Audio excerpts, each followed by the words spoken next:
kui ma mõtlen enda elule ja mõtlen enda lapsepõlvele, siis ma tunnen, et ma olen lihtsalt nii tohutult õnnelik, et ma olen saanud kasvada koos loodusega.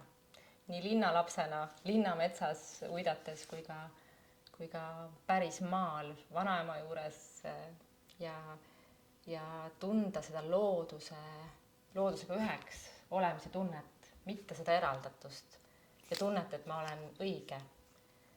Ja kui ma sain ise emaks, siis see oli minu jaoks esmane, et ma ka enda lastele võimaldan sellist puutepunkti iseenda ja looduse vahel ja ma näen, kui õnnelikud nad on, kui vabad nad on, kui nad saavad olla looduses ja lihtsalt olla. Ja kuidas mu lapsed on öelnud, et siin ei ole mitte midagi teha, aga siin on kõike teha. Ja see vabadus, see iseenda avastamine läbi looduse ja selle kõige, mida ta pakub, see on nii tohutult oluline. Ja ma ei kujuta ette, kui seda ei oleks.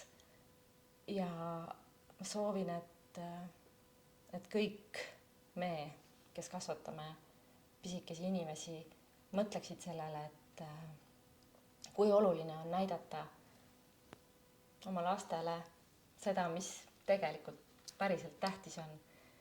Sest et ilma selle looduse ja selle kõige lihtsama asjata tegelikult on ju pilt poolik. Ja seetõttu ma arvangi, et loodus on meie kõige suurem õpetaja ja lubab olla meil see, kes me oleme. Ja seda tuleb oma lastele lubada.